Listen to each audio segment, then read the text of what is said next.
Graças a Deus. Queridos irmãos, a paz do Senhor. Amém. Podemos assentar nessa noite.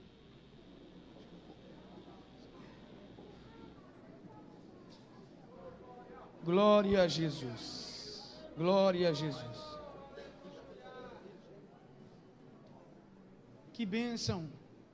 Encerramento dessa linda festa. Já está deixando gostinho de saudade.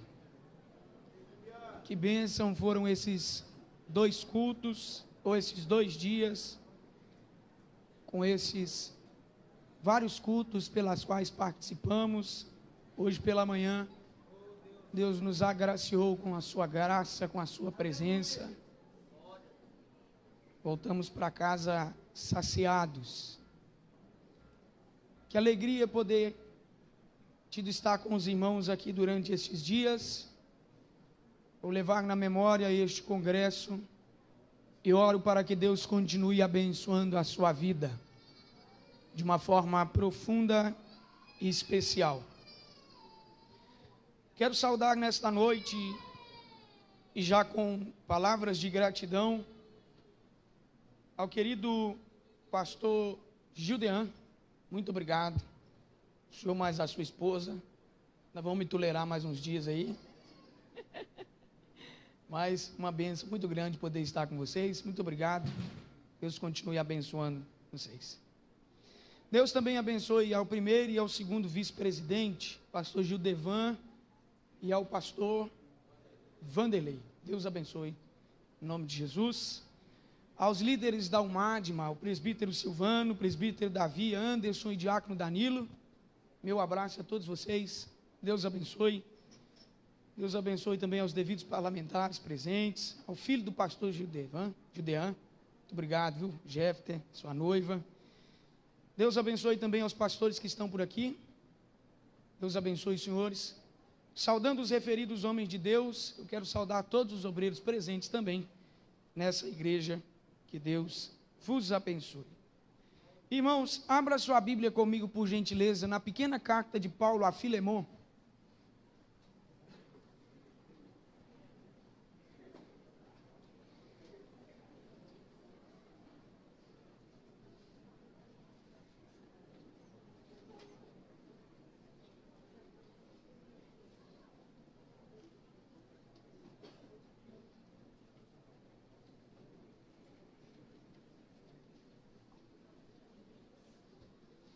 E eu gostaria, pastor Gideão, de mandar um abraço agora lá para Betinho, viu? A namorada com o sogro, está todo mundo sentado na sala de casa assistindo a transmissão da UMADMA, viu? Um abraço, meu amor, estou com saudade. Aí, coração apaixonado, hein? Meus irmãos, também gostaria de dizer que os materiais estão à sua espera na saída desse culto, viu? Cadê os homens solteiros? Levanta a mão. Quem está solteiro? Você vai fazer o seguinte, você vai passar lá na porta, você vai comprar um quadro, você vai chegar naquela menina que você não teve coragem de falar com ela até hoje, e vai falar: Jesus me orientou a te dar este quadro. Vai por mim que vai dar certo, viu?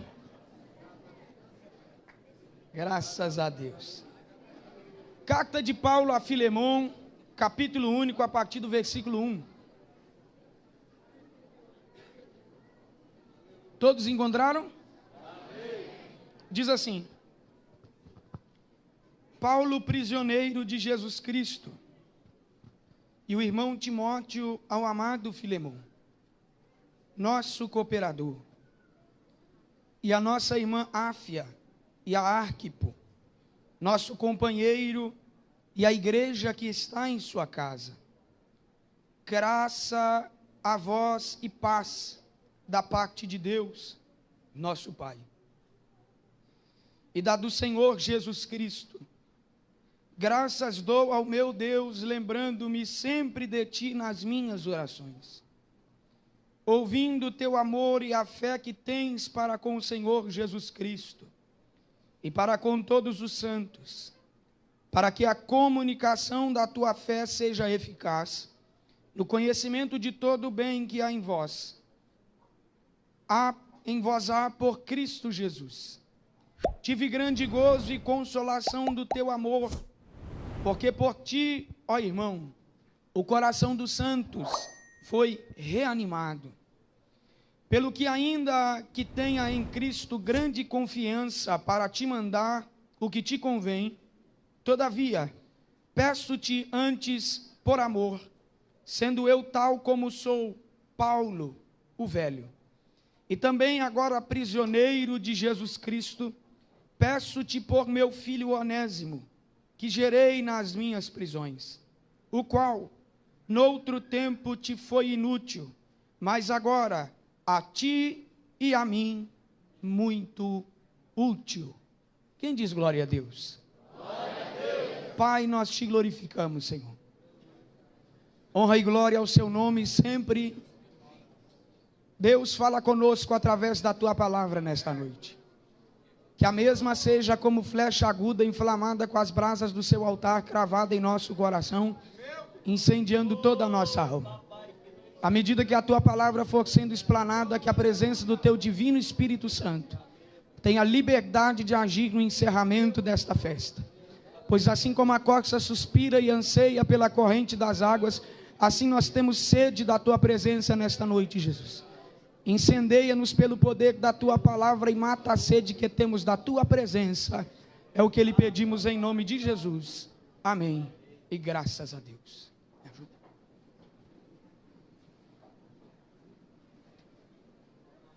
Queridos irmãos,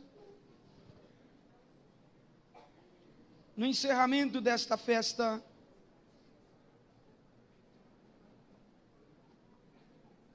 eu gostaria de pregar aos irmãos com o tema Somos Todos Onésimo. Diga comigo esse tema para você fixar ele na mente. Diga, somos todos Onésimo. Me empreste a sua atenção, por gentileza. Esta carta que ora lemos, a pequena carta de Paulo a Filemon, é uma carta pessoal de Paulo ao seu amigo que residia na cidade de Colossos. Esta é uma epístola do apóstolo Paulo escrita durante uma de suas prisões, durante o seu primeiro aprisionamento em Roma. Essa carta foi escrita por volta de 62 depois de Cristo, na mesma época da escrita da carta de Paulo aos Colossenses. É provável que Tíquico e Onésimo tenham levado esta carta a Colossos juntamente com a epístola de Colossenses, pois segundo Colossenses capítulo de número 4, versículo de número 7 ao versículo de número 9, aponta para nós e nos dá embasamento para criar esta visão. Nela nós vemos o apóstolo Paulo exercendo um importante papel de reconciliação entre Filemon e Onésimo. Paulo exerce um papel excelente, um papel brilhante, e um papel de referência para nós, exercendo dentro desta pequena carta de Filemon, em seus 25 versículos, esse papel tão nobre da reconciliação entre Filemon e Onésimo. Nós percebemos a partir do versículo de número 1 que o apóstolo Paulo tinha costume de começar as suas cartas saudando aos irmãos. A carta aos Gálatas é uma exceção desta regra, mas em praticamente todas as demais cartas de autoria paulina, ele sempre começa as suas cartas saudando a igreja presente, aos irmãos presentes, e rendendo graças a Deus pela vida de cada um dos irmãos. E nessas ações de graças, na carta de Paulo a Filemon, no versículo de número 1 em diante, nós percebemos que Paulo descreve o seu amigo como um homem de amor e de fé. Paulo também diz que, tanto para com Jesus Cristo, quanto para com o povo de Deus, o amor de Filemon era um amor prático, pois este reanimava os santos por meio de suas palavras e de seu trabalho. Nós sabemos, meus irmãos, que a igreja, em uma parte da sua extensão no primeiro século, e principalmente no seu crescimento, na pós-ascensão de Jesus aos céus, nós percebemos que esta igreja funcionava em atividade em casas, e os cristãos se reuniam nas casas para que pudessem cultuar a Deus como igreja, pois nós sabemos que eu e você sozinhos não somos igreja, mas é a união do corpo que nos faz ser igreja de Jesus Cristo. Por isso é importante esta unidade, estarmos juntos, cultuarmos juntos, engrandecer a Deus juntos, formar este corpo. Por isso a igreja nesses tempos se reuniam na casa dos irmãos. E a igreja nesse tempo aqui na cidade de Colossos, ela funcionava na casa de Filemon.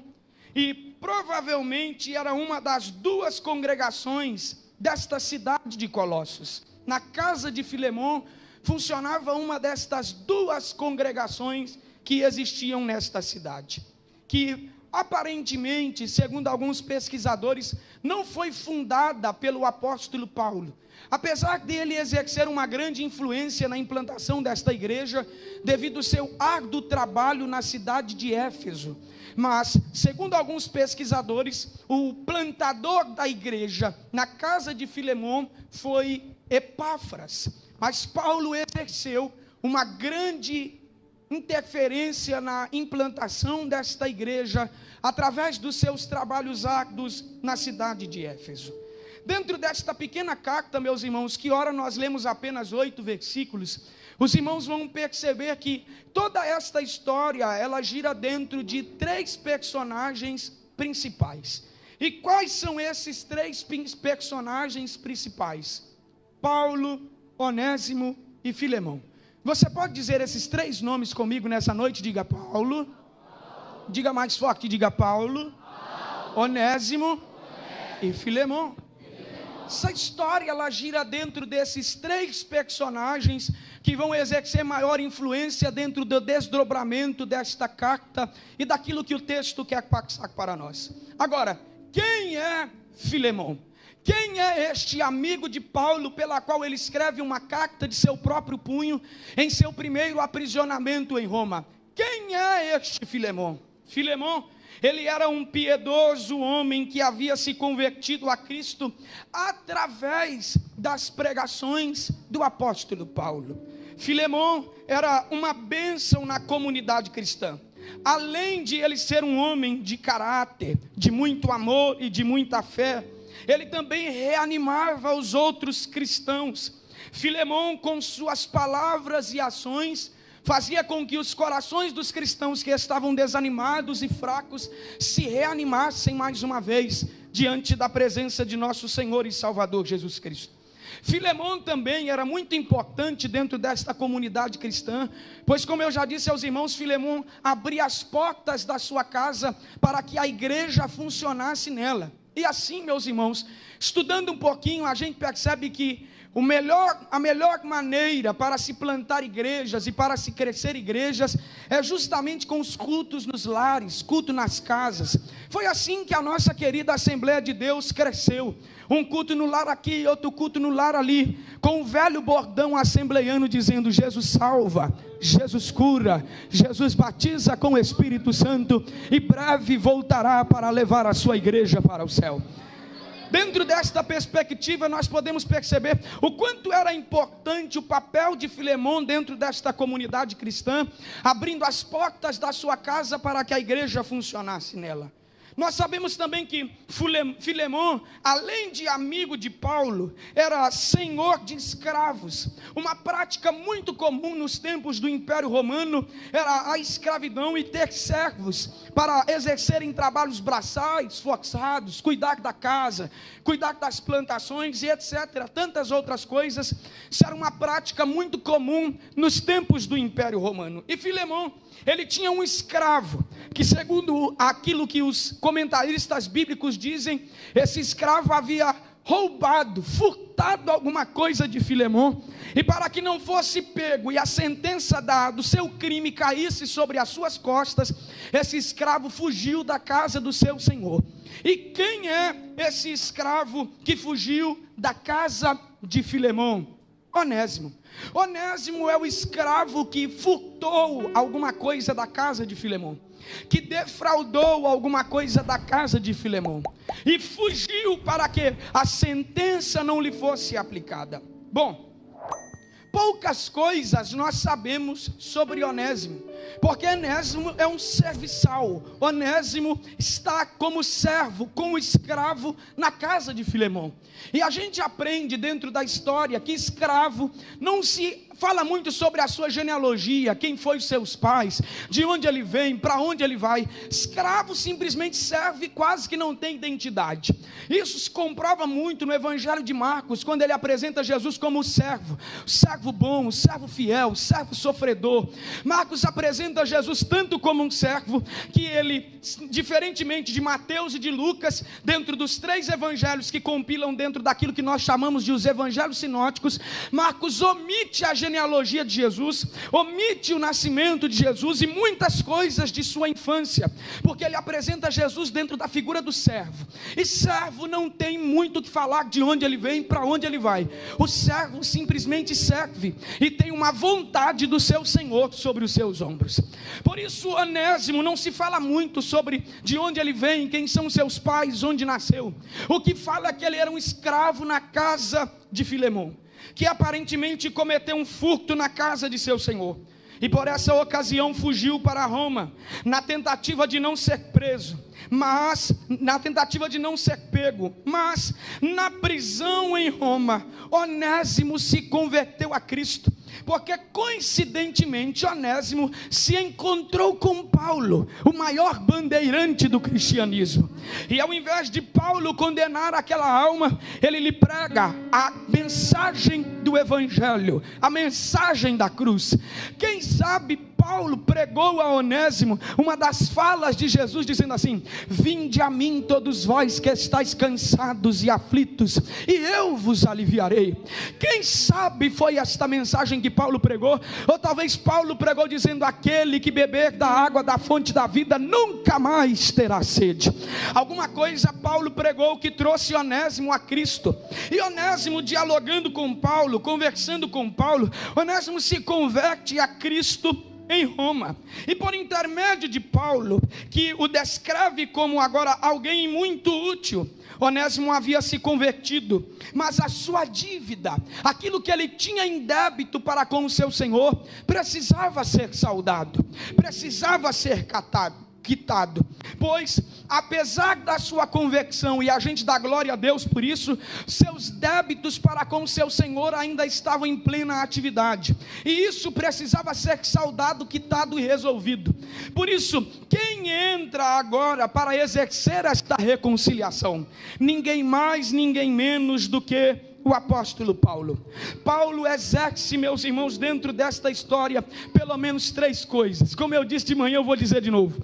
Quando acabar esta festa, que você chegar em casa e você não tiver nada para fazer, além de ler o livro de Eclesiastes, leia a pequena cartinha de Filemão, e você vai perceber pelo menos 3 coisas exercidas por Paulo, que são de fato cair o nosso queixo com tamanha sabedoria do apóstolo Paulo. A diplomacia que Paulo exerce nesta carta, e a sua persuasão indireta, pela qual ele consegue orientar a Filemão acerca do perdão a Onésimo. São pelo menos 3 características muito belas que nós encontramos do apóstolo Paulo em sua escrita dentro desta pequena carta que ele escreve a Filemão. Ele intercede por Onésimo, a Filemão, e ele faz pelo menos 5 apelos veementes a Filemão, para que Filemão levasse em consideração. Eu disse quantos apelos? Quantos apelos? E quais são esses apelos? Primeiro, Paulo apela sobre o caráter bondoso de Filemão. Paulo aponta a sua fé, Paulo aponta o seu amor, Paulo aponta o seu amor prático, Paulo aponta o seu coração bondoso, Paulo faz um apelo veemente ao caráter bondoso do seu amigo Filemon. O segundo apelo do apóstolo Paulo foi ao amor cristão. Paulo olha para Filemon e aponta para ele que dentro do amor cristão, do amor mútuo da comunidade cristã e da igreja, isso não poderia, esta rixa entre os dois, que agora já não é mais uma questão de senhor e servo, mas sim de co-irmãos em Cristo, precisava ser solucionada. Por isso Paulo apela para o amor cristão. E disse João na sua primeira carta, no capítulo de número 3, versículo de número 16, João escreve dizendo assim: ele deu a sua vida por nós, e nós devemos dar a nossa vida pelos nossos irmãos, apresentando para nós uma das bases daquilo que chamamos de o amor cristão, esse doar-se mutuamente para o crescimento da igreja e da comunidade, para que nós possamos viver em paz com Deus e para com os homens. Um terceiro apelo de Paulo é apontar para o Filemon dizendo assim: Onésimo agora se converteu, eu o gerei em minhas prisões. Isso aqui é glorioso, pastor Judeano, porque Paulo está dizendo assim: aquele que eu gerei em minhas prisões. Paulo é um evangelista, é um missionário, é um plantador de igrejas de fato brilhante. Ao invés dele estar na prisão se perguntando o que é que ele estava fazendo ali, Paulo percebe o lago vasto que tinha ali para pescar almas para Cristo, e ao invés de fazer da sua prisão um lugar para murmuração, ele faz da cela um púlpito para anunciar a mensagem do evangelho, e gera Onésimo para Cristo. Isso é uma das características brilhantes que eu enxergo na igreja primitiva, porque seja na sinagoga, seja no templo, seja na praça, seja na prisão, seja onde que eles estivessem, eles sempre faziam daquela hora e daquele momento um bom momento para pregoar a mensagem salvífica da cruz do Calvário, porque é preciso pregar a Deus em tempo e em fora de tempo. Eu me lembro que agora à tarde eu liguei para minha vovó, estava falando com ela, e ela disse assim: meu filho, que Deus te abençoe e te use muito, porque é tempo de nós pregarmos a palavra em tempo e em fora de tempo. E Paulo conseguia identificar isso, e ele gera Onésimo em suas prisões. Ele apela a Filemon acerca da conversão de Onésimo.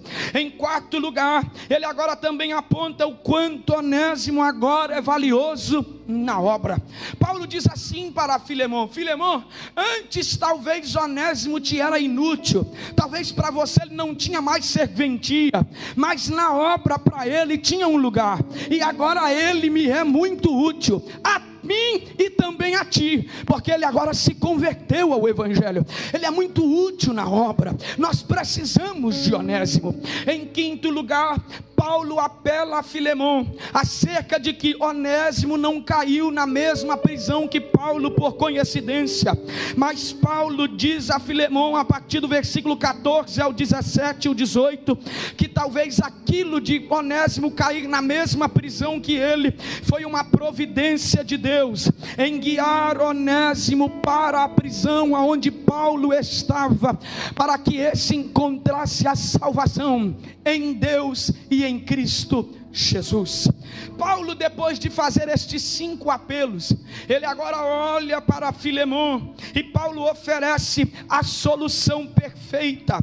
Paulo diz a Filemon para receber Onésimo como se fosse o próprio Paulo. Ele olha para o Filemon e diz assim: Filemon, eu quero que você receba Onésimo como se você estivesse recebendo a mim mesmo, como se você estivesse me vendo. Eu quero que você receba Onésimo como se você estivesse recebendo também o meu coração. Paulo olha para Filemon e ele diz para Filemon: e tudo que ele deve seja lançado na minha conta, pois eu irei pagar o preço. O que é que Paulo se propõe a fazer por Onésimo? Pagar o preço. Diga: pagar o preço. Diga mais alto, diga: pagar o preço. Eu quero que você interaja nesta mensagem comigo, para que você entenda aonde eu quero chegar. Paulo olha para Filemão e diz assim: lança tudo que ele te deve na minha conta, pode colocar na minha conta que eu vou te pagar. Tudo que ele deve, daquilo que ele defraudou você, daquilo que talvez ele furtou a você, eu pagarei o preço. Eu pago o preço e a gente esquece disso. Eu pago o preço e você perdoa. Eu pago o preço e você o recebe. Eu pago o preço e você o recebe na sua casa, como se você estivesse recebendo a minha identidade. Eu pago o preço.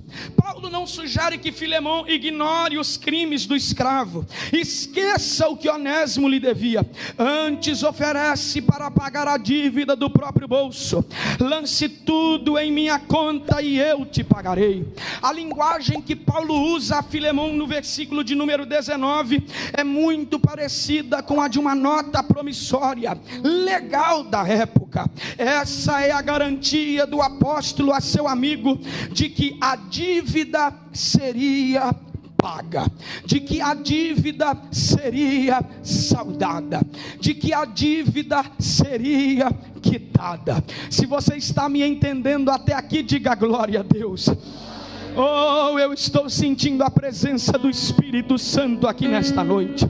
Meus irmãos, eu gostaria de dizer a vocês que, fazendo esta pequena explanação da carta de Paulo a Filemão, esta carta pessoal pela qual ele escreveu em seu primeiro aprisionamento em Roma, também dentro daquilo que nós chamamos de característica, de uma característica de Paulo, quando ele escreve esta carta, simboliza uma característica tipológica, da qual nós podemos observar um reflexo do plano da salvação que Cristo Jesus exerceu, para que a dívida fosse tirada dos nossos ombros, para que a dívida fosse tirada da nossa conta. Para mim, a carta de Paulo a Filemão trata-se de uma ilustração do que Jesus fez por nós. O que cremos nele, Deus salva os pecadores pela graça, mas a graça é o amor que paga o preço. A graça é o amor que quita a dívida. A graça é o amor que salda a dívida. A graça é o amor que aniquila a sentença. A graça providencial de Deus em Cristo Jesus é uma graça que paga o preço daquilo que nós devíamos. Por isso, meus irmãos, eu lhe digo aqui nesta noite, Deus, Ele em sua santidade, não podia ignorar a nossa dívida, pois Deus deve ser fiel à sua santidade. Assim, o amor de Deus não é um amor inclusivo. O amor de Deus também não é um amor nécio. O amor de Deus é um amor santo, um amor que não tolera o pecado, um amor que não tolera a iniquidade, um amor que não tolera a maldade, um amor que não tolera as coisas, as transgressões. E Deus olhava para a humanidade e tinha uma dívida da humanidade para com Deus, devido aos nossos pecados, nossos delitos, nossas transgressões. Hebreus diz para nós que o sangue de bodes, o sangue de touro e o sangue dos cordeiros não poderiam tirar e apagar o pecado que estava sobre a humanidade. Havia uma dívida extensa pela qual nós tínhamos com Deus, e diz o salmista que a nossa alma estava tão longe, mas tão longe, que ninguém poderia pagar o preço da redenção da alma humana. Até que em Isaías capítulo de número 6, o Pai bradou do seu trono dizendo: a quem eu enviarei? E quem há de ir por nós? Foi quando seu Filho, o Cristo unigênito do Pai, olhou para o trono e disse: eu irei lá, eu descerei lá, eu viverei a vida deles, eu serei um com eles, mas assim como eu sou um com eles, eu serei um com o Senhor, e assim reconciliaremos. Uramandelayash Se você não está entendendo o que é que Paulo, Filemão e Onésimo tem a ver com você, eu lhe digo aqui nesta noite: quem é Filemão? Filemão representa o Senhor irado, que estava contra nós pelos nossos pecados e delitos, a dívida que nós tínhamos para com ele. Onésimo é o servo arrependido que fugiu, e segundo a Bíblia Sagrada, nós éramos falidos, pecadores caídos e destituídos estávamos da glória de Deus. E quem Paulo representa nessa história? Paulo é o reconciliador, Paulo é o mediador, Paulo é a ponte que liga o servo arrependido ao coração do Senhor que estava irado. Eu não sei se você está conseguindo compreender, mas é exatamente isso que aconteceu na cruz do Calvário. Cristo foi o reconciliador que pegou o arrependido escravo e o ligou diretamente ao coração do Pai. Permita-me lhe dizer uma coisa nesta noite: através do sangue que emanou no Calvário, você ganhou uma passagem direta para o coração de Deus. A passagem é a graça, mas o preço desta passagem foi sangue, foi sangue, foi sangue.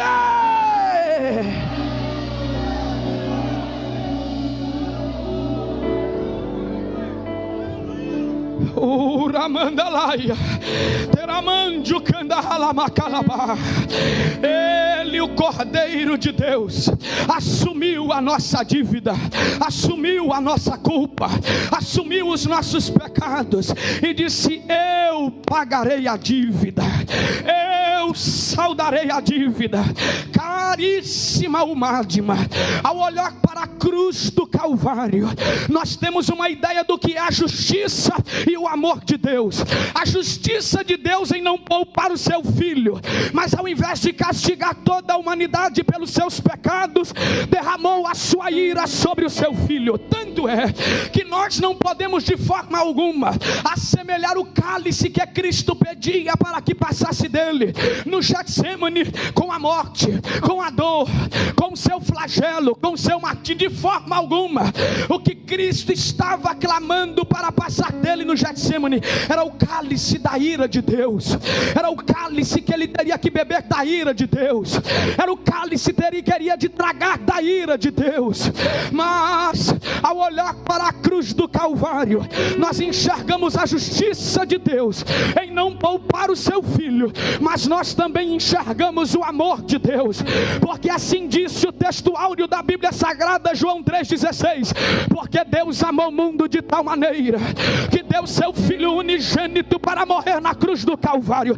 Não é único filho, não é único filho, é unigênito, cerado da mesma essência, contém os mesmos atributos, contém a mesma essência.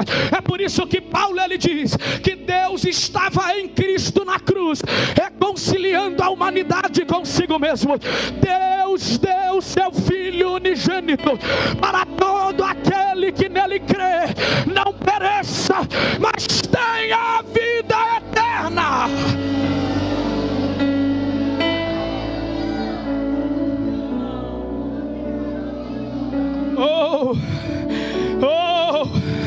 Mas por que, caro pastor? Por que não podemos dizer, como algumas pessoas em sua loucura dizem, que a dívida foi paga ao diabo? Para quê? Como Deus teria uma dívida com o diabo e teria que entregar o seu filho para saldar essa dívida? Não existe. A dívida que nós tínhamos era para com Deus, era para com o Senhor que estava irado. Mas Colossenses 2,14 diz que a cédula de acusação que havia contra nós, Cristo a fixou e a cravou no madeiro.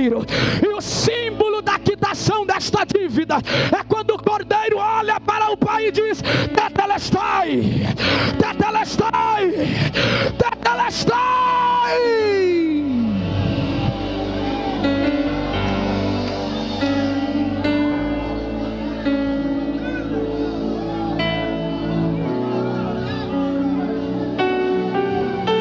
Eu não sei, meu Meu caros irmãos, se você consegue ouvir ecoando durante os anais da história a frase que revolucionou o mundo, Tetelestai, você consegue ouvir nessa noite o Cordeiro olhando para o Pai dizendo: está consumado, a dívida está saldada, a missão está cumprida, o Onésimo está livre, está quitado, a Almadima não deve mais.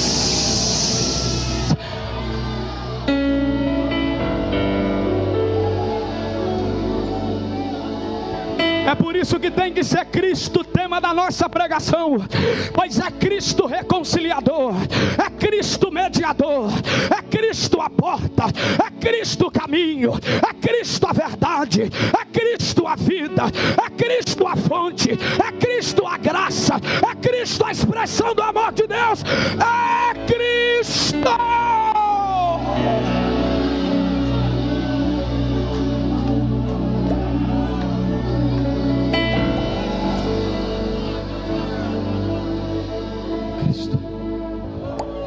Cristo.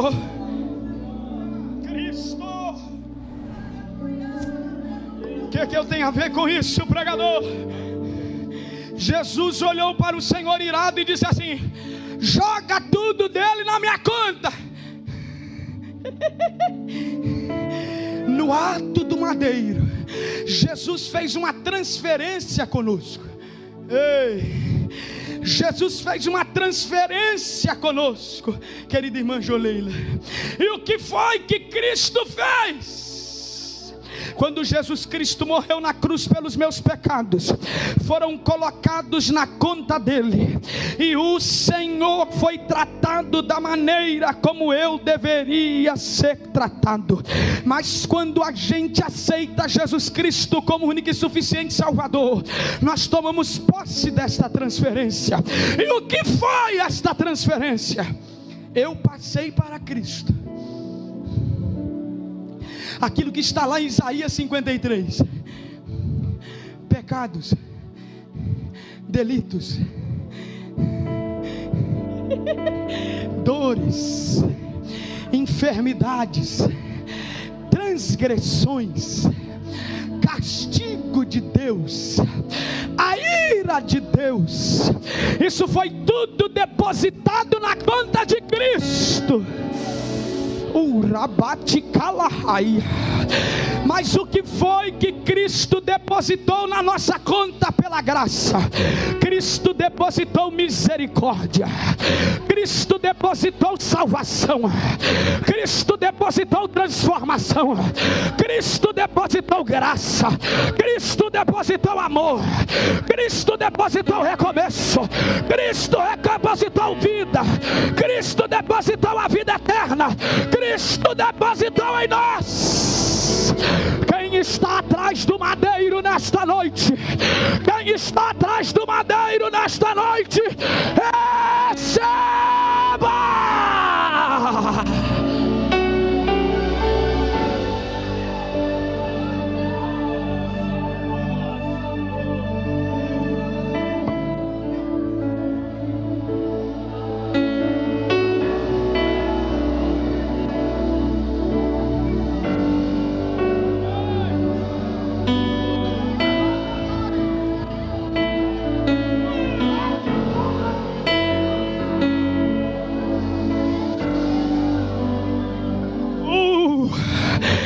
Preciso de ser um pregador emocionalista, mas eu preciso dizer isso a você nessa noite. Eu estou com a minha carne tremenda aqui hoje, meu corpo está pegando fogo. Tem algo especial de Deus acontecendo aqui dentro nesta noite.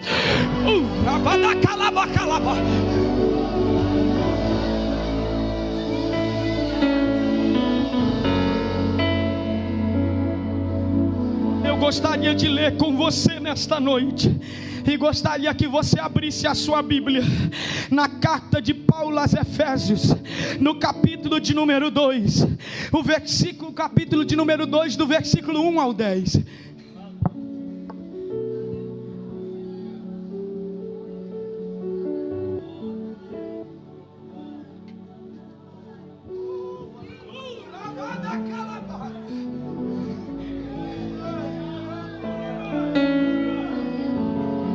nós vamos fazer um combinado. Todas as vezes que aparecer em Cristo, eu vou parar de ler e você grita bem forte: em Cristo. Vamos lá. Olha o que diz a carta de Paulo aos Efésios, do capítulo de número 2, a partir do versículo de número 1. E vos vivificou, estando vós mortos em ofensas e pecados, em que noutro tempo andaste segundo o curso deste mundo, segundo o príncipe das potestades do ar, do espírito que agora opera nos filhos da desobediência, entre os quais todos nós também antes andávamos, nos desejos da nossa carne, fazendo a vontade da carne e dos pensamentos, e éramos por natureza filhos da ira, como os outros também. Mas Deus, que é riquíssimo em misericórdia, pelo seu muito amor com quem nos amou, estando nós ainda mortos em nossas ofensas, nos vivificou juntamente com... Pela graça sois salvos, e nos ressuscitou juntamente com Ele, e nos fez assentar nos lugares celestiais, para mostrar-nos os séculos vindouros as abundantes riquezas da sua graça, pela sua benignidade para conosco, porque pela graça sois salvos, por intermédio da fé, e isso não vem de vós, é dom de Deus, não vem das obras, para que ninguém se glorie, porque somos feitura sua, criados para as boas obras, as quais Deus preparou para que andássemos nela. Não tem outra coisa para a igreja da glória, a não ser que somos vitoriosos em Cristo, somos livres em Cristo, somos libertos em Cristo, somos achados em Cristo, somos vivificados em Cristo.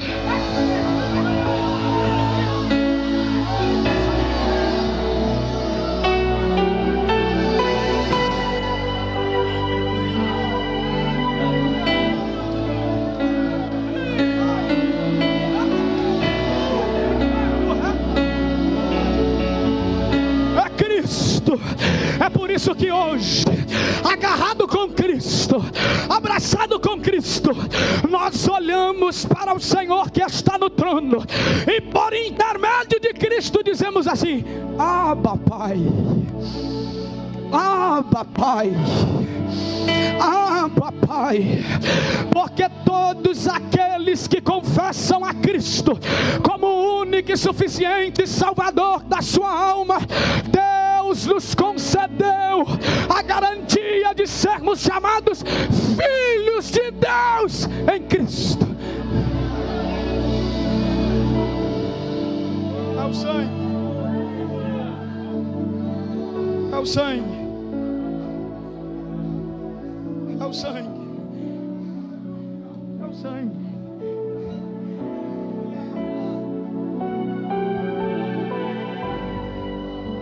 Quando você vem chegando diante de Deus, se fosse você sozinho, não dá não. Esse pessoal do mundo, esses artistas, esses pseudos artistas que se dizem gospel, mas é mundano, que bate no peito e diz assim: eu sou filho de Deus, não é não? Enquanto não se esconde atrás do madeiro, não é filho de Deus. Porque você só concede este benefício quando você entra debaixo do sangue do Cordeiro. Quando você entra debaixo do sangue do Cordeiro, você olha para Ele e chama Ele de Pai. Quando você entra debaixo do sangue do Cordeiro, você pisa no Santo dos Santos e desfruta da presença dEle. Quando você entra e entra debaixo do sangue do Cordeiro, quando você dobra os joelhos aqui, o Senhor dos céus abre o coração para te escutar. É pelo sangue do Cordeiro. Oh, Madma, o congresso já vai acabar daqui a poucos minutos, mas segure a mão deste jovem que está ao teu lado e diga para ele: é pelo sangue, é pelo sangue. Para você estar aqui cultuando custou sangue, sangue, sangue, até a última gota de sangue do Cordeiro verteu no madeiro, mas com isso você ganhou livre acesso ao coração de Deus. Eu vou te dar 1 minuto para você dar glória a Deus por essa mensagem. 1 minuto.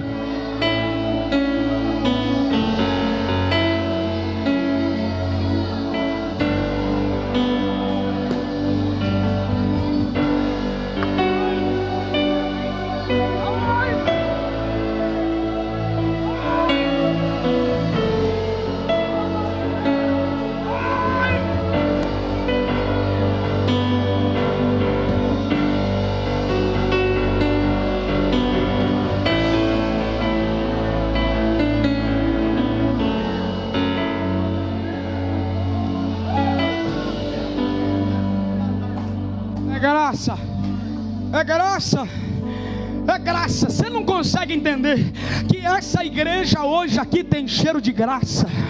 É graça. No levantar da tua mão tem graça, na lágrima que escolhe no teu rosto tem graça, no teu marchar tem graça, no teu cantar tem graça, no teu louvar tem graça, no teu levantar tem graça, na pregação tem graça, nos obreiros tem graça. É graça.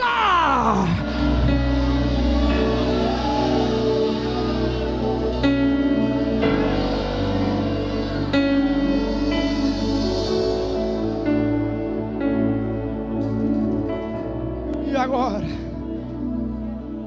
onde um dia abundou o pecado, superabundou a graça de Deus.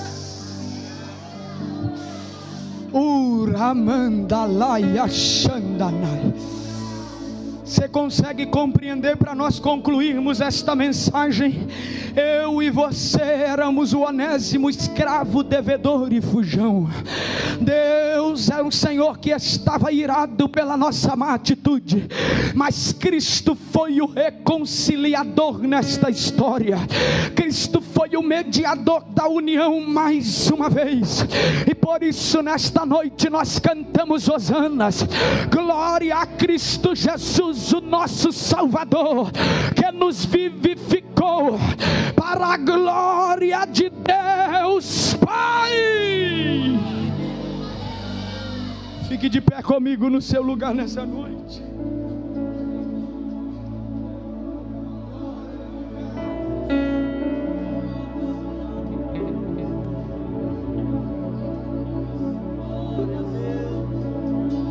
Uramandahai Deramando clama Xandema.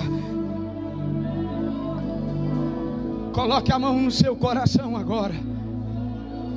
Todo o coral vai cantar, não é isso, pastor? Todo o coral vai cantar agora. Os regentes já podem se preparar.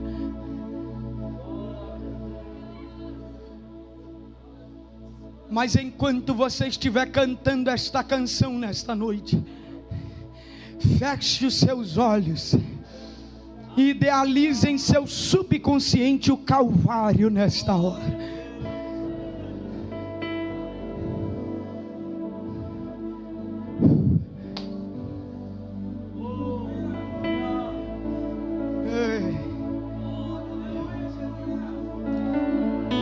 Vai dando glória, vai dando glória, vai dando glória, vai dando glória. As umates se juntas vão cantar agora. Vai dando glória.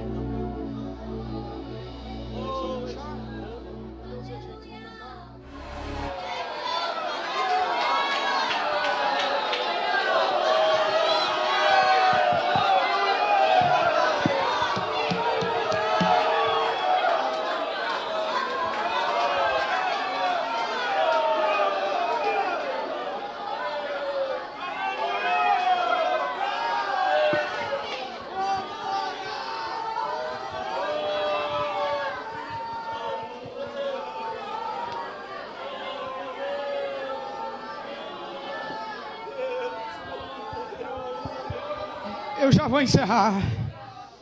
Segure a mão desse jovem que está ao teu lado nessa noite e diga para ele assim: se o diabo pensou queria te escravizar no pecado, diga para ele: a sentença foi quebrada, porque nessa noite o sangue e a graça estão sobre a sua cabeça. Canta.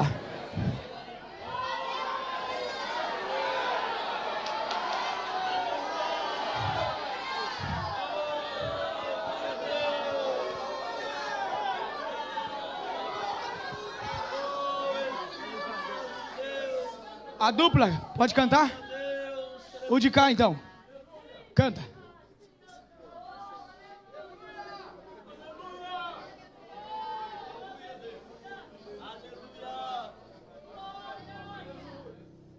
Tem alguém nessa noite que quer aceitar a Jesus? A voz dos cantores foi tudo embora.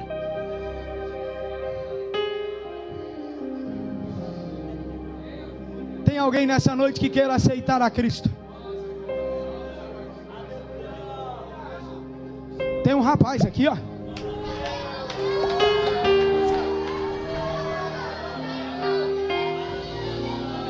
Cadê a segunda? Você que quer entrar debaixo do sangue do Cordeiro nessa noite, esconder atrás do madeiro. Talvez que você me ouve aí no telão, está do lado de fora, você é escravo das drogas, do alcoolismo, da prostituição. Entre debaixo do sangue do Cordeiro, atrás do madeiro nesta noite, e seja livre destas mazelas. Aonde está você? Alguém que queira aceitar a Jesus? Alguém que queira reconciliar com Jesus nessa noite?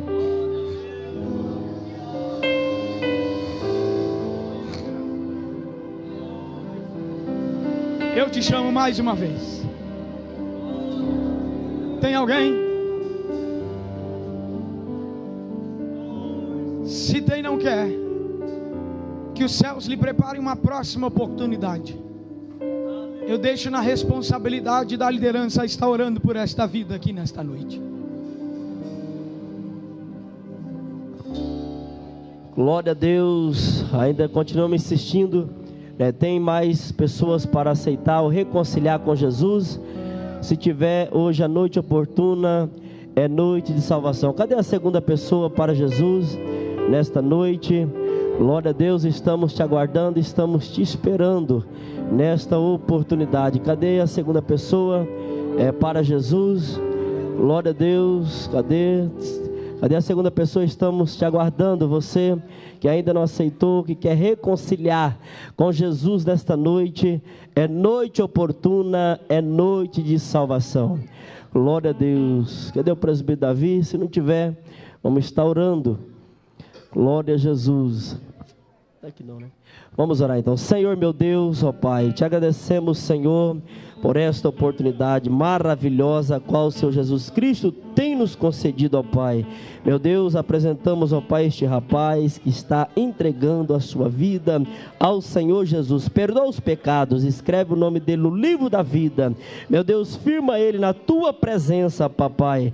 É o que nós pedimos, ó Deus, continua abençoando em nome de Jesus.